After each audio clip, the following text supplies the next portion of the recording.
Hey guys, this is Locke. In this video, I'm going to do a step-by-step guide on how to beat this boss, the Phoenix boss, which gives you these rewards of positive runes. In my opinion, I think this is the second dungeon that you should be focusing on after the Grave of Venom, and the reason for that is because this gives you a totally different equipment. You're not competing for slots with the items that you get from the Grave of Venom. So as I said, it's going to be a step-by-step guide. I'm going to start from the very basics and show you why you need exactly the things that you will need to do this. So I'm going to just use this team just to start with an example and show you where we go from there. So most of the people on this team are level 1. This is a level 55 boss, so obviously this boss is going to completely wipe them out, right? Especially with the ultimate attack, he's going to do too much damage and everyone is going to die, and that is pretty much exactly what's going to happen here. So here's his ultimate, and everyone dies. No surprise, everyone is level 1, he's level 55. But let's do this again. But this time I'm just going to use one single skill and show you the effectiveness of that skill. So I'm challenging again. The exact same thing is going to happen again. These guys are all level 1. I didn't change any of their equipment. Just see how powerful this debuff is. I just want to show you that. So uses the skill, and now I'm going to use this skill, which is going to inflict attack penalty down on the boss, attack penalty 2 on this boss. So take a look. And now everyone survives. So that's how powerful this debuff is. Actually, let me just take a look if this is attack penalty 1 or 2, because I don't remember which one it is. So let's just take a second to read that skill again. I'm not sure if it's just 1 or 2, but if it's 2, it's even better, obviously. So where is she? Right here. And she is casting attack penalty 1 because she is not 2 stars yet. So even just attack penalty 1, which is decreasing the boss's attack by 25%, is having such an impact, right? Obviously, if I'm using this unit for real, I would have it at more than 2 star, so the attack would be decreased even more. But now it brings me to the second point. So when I started this fight, the boss's skill, the first skill, and the second skill, it's just attacking the tank. It's not attacking anyone else. But as you can see, after he used this ultimate, then when he used the skill, everyone got hit. And the reason for that, let me just use this again. And the reason for that is because if one of your units is inflicted with burn, whenever you cast these skills, it attacks additionally anyone else with burn. So as you can see, he's going to use the skill and it spreads to everyone else that is inflicted with burn. That's why my whole team dies. So the first thing that you need to do this dungeon is attack penalty. It will significantly decrease the what is it called? It will significantly increase the survival of your units by reducing the damage that the boss's ult does. And the second thing that you need for this dungeon is actually some way of cleansing these burn debuffs. So let's put a cleanser in our team. Let's use I will talk about different cleansing options in a second, but I'm just going to use this guy to cleanse right now, and we will go from there. So let's do this. So you will notice that you need to use the attack penalty at a very specific time. You also need to use cleanse at a very specific time as well. And I found a way to be able to do that on auto. There's a guy that actually told me on Reddit how to do it very well. And I mean, I'm so thankful that I don't have to manually time these skills. So here we go. So we're using the attack penalty on him. Everyone survives. And now I will use this guy to remove the debuff from all of my units. So there we go. And so that makes it that whenever the boss is using the skill, it only lands on the boss. It doesn't spread to everyone else. So I'm able to survive. So this is basically good enough to kind of take care of my defensive abilities. Now I need to focus on the offensive abilities, because if I don't do that, this boss is I'm not going to kill this boss. So these two phoenixes, whenever their bar gets full, they will start healing the boss. But in addition to healing the boss, they're also buffing the boss as well. As you can see, he has now a total damage bonus of plus 27%. Every time they cast a heal on him, his total damage also increases. So the reason that's important is because it's not enough just to block his healing. You also actually need to kill these birds. Because if you don't kill these birds, his damage is just gonna go through the roof, and then his ult is still gonna kill you anyway. So that brings us to the conundrum here. We need to we need to really focus on the offensive capabilities here. You need to maximize your offensive potential. It's almost like a DPS race. I mean, first you need to have attack penalty, you need to have some kind of cleanse, and then you need to fill as much attack as you can. So when it comes to that point, now for our debuffer, sorry, not our debuffer, for our cleanser, we are using this guy, but he doesn't really have any offensive capabilities. He has maybe just this one skill, but other than that, he is really just a cleanser and a healer. So if you can instead use somebody else that can fill multiple roles, that's better. So a different unit that you can use, if you happen to have that unit, is this guy right here. Etchis, because what this guy does is he is able to cleanse one debuff from all allies. That's good, but he's also an attacker. He does 550% of attack on his ultimate, and he has a wide range, so he will attack both the boss and one of these birds. His other skill, again, 280% of attack. Again, targets multiple enemies, so this is good as well. So he's a much more offensive, much more offensive oriented character than this guy. So you could if you're able to use him in that role, that's better. But of course, both of these are epic units, so you might not really have access to them. So if you don't have access to them, there is only one unit that I found that's a rare that can kind of do this, and that's Fitz. So what Fitz does is that he is able to transfer all debuffs from your allies to himself, and then after a while he will actually dispel this debuff from himself as well. So he works, and I mean, you would still need to bring a tank somehow anyway, right? So let's do this. So he kind of works. So instead of bringing a different tank, you can use him as your tanker and your debuff remover. So he can fulfill that role. So I'm just going to show you here him doing that. Okay, so then you need to use this. And then when he casts debuffs on everyone, you use him to... there you go. So he removed the debuff from everyone else. And if you also have a high resist on him, he will even not get inflicted with the debuff. But even if you don't have a high resist, whenever his battle skill takes off, he will be able to cleanse himself anyway. Sorry, so let me restart this. So we've talked about the attack penalty, and we've also gone over some of the cleansing options. Now after that, it comes to, as I said, a DPS race. So here is, to be honest, a bit of a tricky part, because the best units that would kind of attack and also heal are all epic units, like Vorish and this guy. I don't know how to say his name. So these are all like really good units to use for this dungeon, but they're epics, and not everyone will have access to them. So because of that, you kind of have to kind of play around with what you have.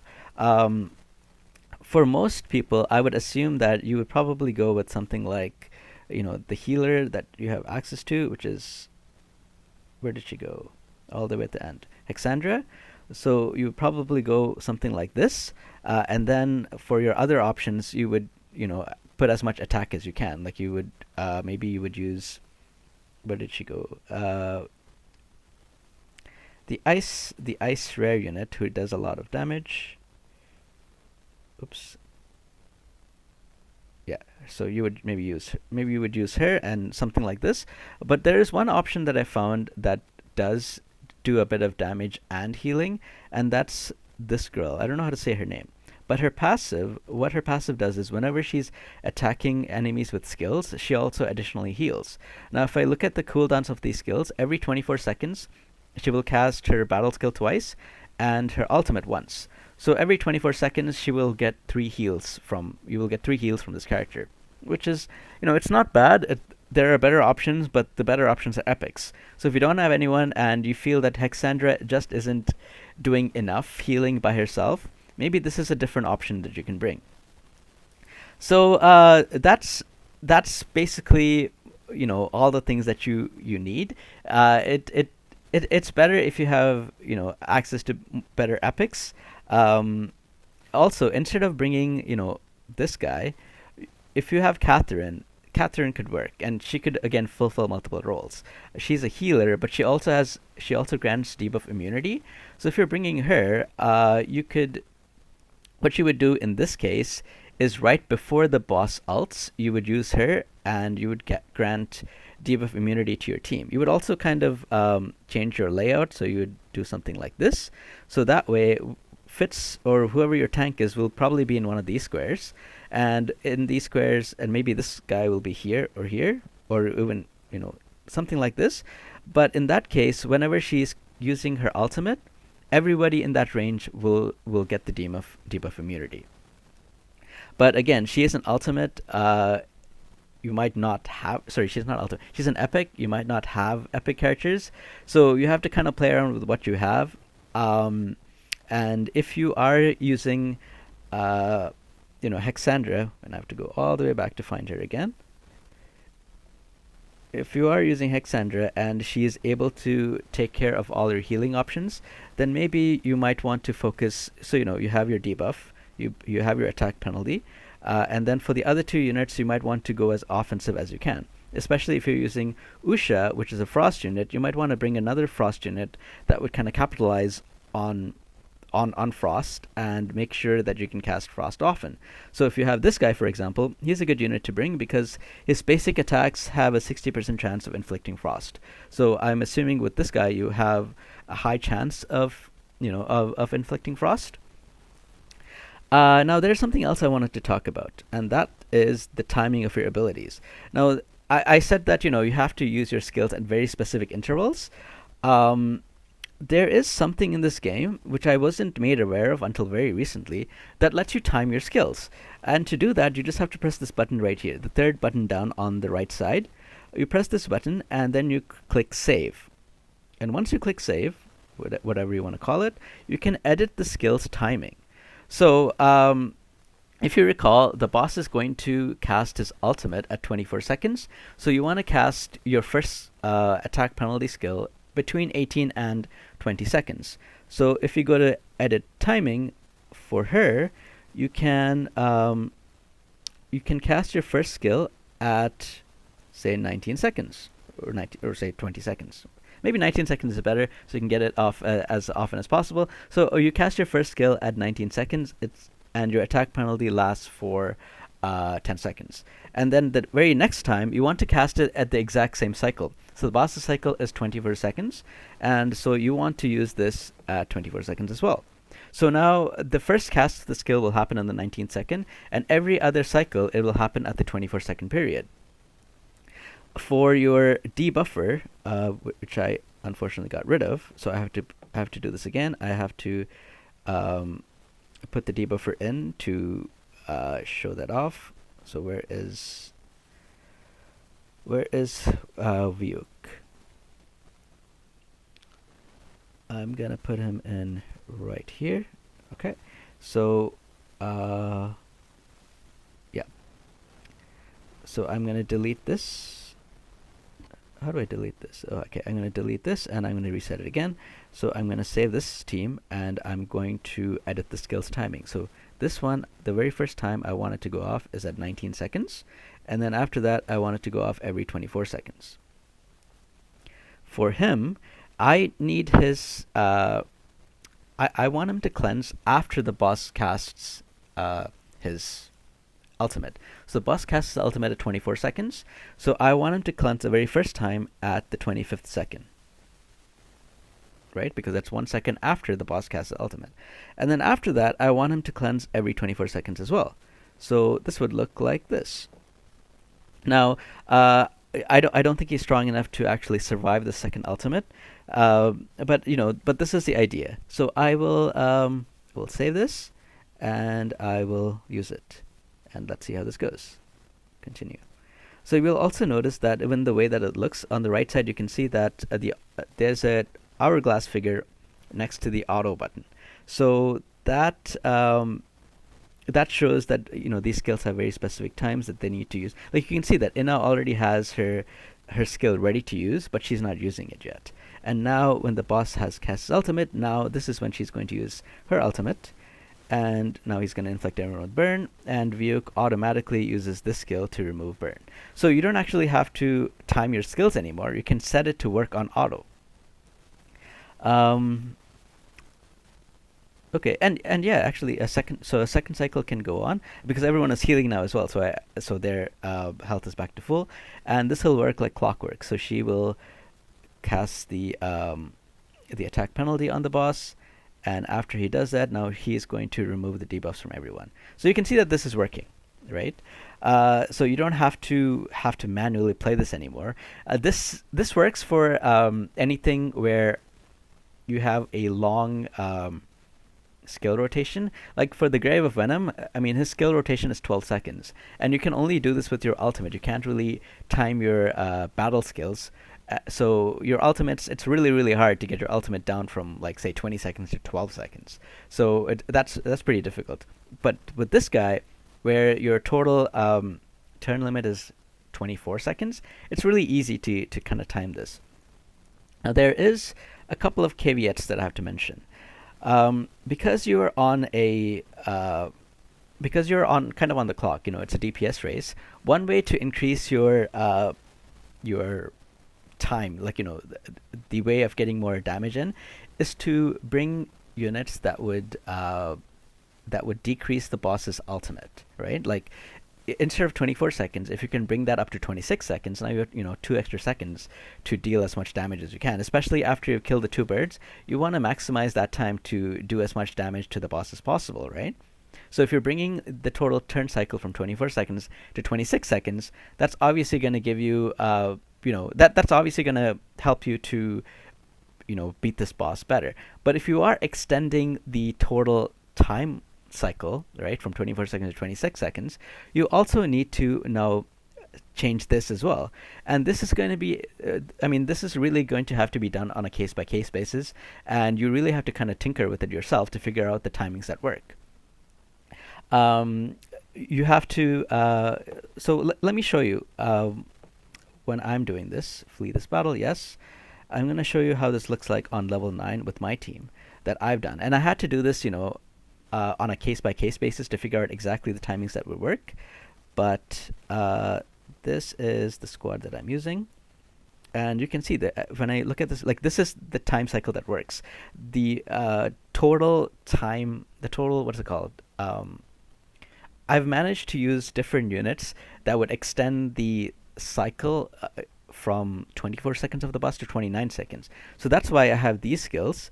The second timer of these skills is 29 seconds because that's how long I've managed to extend the time limit by.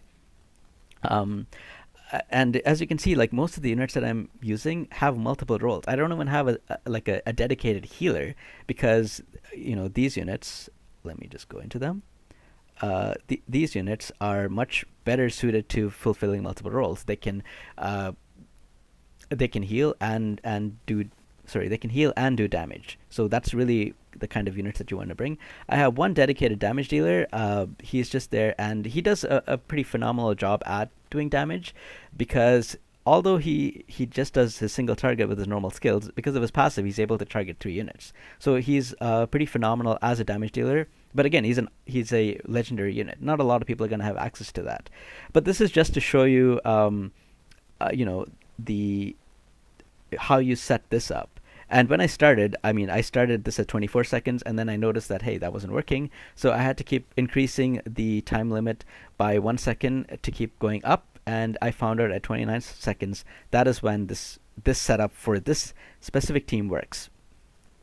And the reason that, it actually extended is because of a couple of skills of 2 of my support units. So the 2 support units I'm talking about is this one, which is applying this debuff, which is decreasing the speed, the recharging speed of the boss, and also this unit, which is stealing some of the ultimate energy from the boss and giving it to himself. So with those 2 units that I'm using, that's the reason why I'm able to bring the ultimate gauge down from 24 seconds all the way up to 29 seconds for the boss. So I hope this kind of gives you some ideas on how to tackle this. There is a unit that I want to mention, which I think most people should use for this, and I actually don't even have that unit. It's a rare unit, but I, for some reason, don't have it yet. and the unit that I'm mentioning is Sigrid. I think Sigrid works really well here. She is able to apply attack penalty down. She has a higher multiplier, 820% multiplier. She is able to inflict attack penalty down, and she is able to she is also able to gain ultimate energy. So you're going to be killing these two birds quite often, and as you're killing these birds, Sigrid refreshes her ultimate energy. Now there is a point that I want to make with Sigrid. The first point being, she will attack with the skill. She will target anyone that's debuffed. Now, whenever the boss raises the other two units, he also does invisibility on himself. And if he happens to not have a debuff, Sigurd will not be targeting him with the attack penalty. So in that case, Sigurd's attack penalty does not affect the boss. And the second thing I want to mention is that Sigurd is actually going to be filling her ultimate gauge up pretty fast, right? Because of this passive. So because she's filling up her ultimate gauge, fast, if you're limiting her, to use her ultimate skill once every 24 seconds, you're actually losing out on a lot of you're losing out on a lot of potential damage by using Sigrid and only limiting her ultimate. So even though you're bringing Sigrid, I very strongly suggest you to bring a second unit that also has that also brings attack penalty down, and use that second unit on a timer to to bring the boss's attack down every 24 seconds, and let Sigrid run free. Don't limit her ultimate her ultimate. Don't limit her ultimate skill. Don't put any timers on her. I mean, I don't have Sigrid, so I can't show you an example. But just let her run free. Let her do as much damage as she can, because she is there and she is a really good damage dealer. You don't want to you don't want to negate her her potential by putting a cap on how often she's going to be using her skill. Just let her run free. Instead, bring a second unit that has attack penalty and let that unit only cast her skill once every 24 seconds. It's also kind of difficult to figure out when you want to be using her attack penalty. When you want to be timing her ultimate anyway, because of this passive skill, it's kind of hard to figure out exactly when she will have her skill reached, if that makes sense. So anyway, my suggestion is bring her. She's very good, but bring a different unit to cast the attack penalty. As for captain skills, it kind of depends what level you're doing. At the lower levels, you could probably get away with using an offensive captain skill, like if you have a crit damage up or an attack captain skill. I think that would work. But when you get to the later dungeons, this boss, like every other boss, starts having high resistance. Like you can see, I mean, let's look at level 7. The boss has 150 resistance, and you have to bring 170 accuracy. So at that case, it might be better to bring a unit that has accuracy as a captain skill, because that would just help you to be able to land these debuffs. And you really do need to land that attack penalty debuff on the boss, because if you don't, as you can see, like in the very first thing I showed you, the boss just obliterates your team. Now maybe you are strong enough that the boss doesn't obliterate your team, but eventually you will run into that. Like the team that I'm using right now, like my main team, which is this team, the boss obliterates everybody here except for the tank if I don't decrease his attack.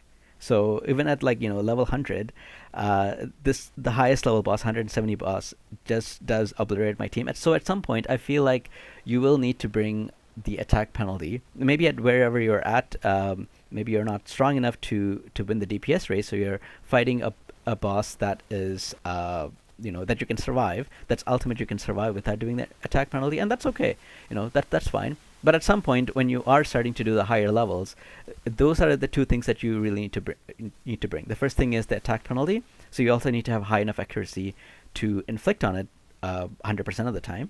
And the second thing you need to bring is a way of removing the burn on your units. Like you need to bring a cleanser, or you need to bring a unit that will cast immunity on your team, debuff immunity on your team, so that the boss doesn't afflict your team with burn. So that's it for this guide. I hope I've kind of given you an idea on how to tackle this. I strongly suggest that this is the second dungeon that you build for. The first dungeon that you should be building for is this one, the Grave of Venom. But after this, I mean, I know a lot of people have asked about, like, this one, like how do I build for this? I suggest you don't. I mean, eventually you should, but I suggest the second dungeon that you should be building for is this one, because these runes that you're getting from this is different. Like it's a different item that you are slotting for. For example, I mean, from the Grave of Venom and the Grave of, is it Rot? No, Grave of Curses. You're competing for these 4 spots, right? But from this this dungeon, you are able to get something in this slot, which is going to add, exponentially to your stats. You're not It's like whatever you're getting from this is that it's a complete addition, right? You're getting an additional 40% crit damage. Okay, maybe you're getting purple things, so you're getting an additional 27% crit damage. You're getting an additional 3,200 whatever HP, and so on and so on. You're not removing anything. It's a complete addition. So I would suggest this is the second thing that you should be focusing on, for that reason, because you're just completely adding to your stats. You're not negotiating. You're not removing a piece to add something. So that's my guide. I hope this gives you some ideas on how to build for this and how to tackle this. That's it for me. If you have any questions or comments, leave them down below, and I'll do my best to get back to you. Take care, guys.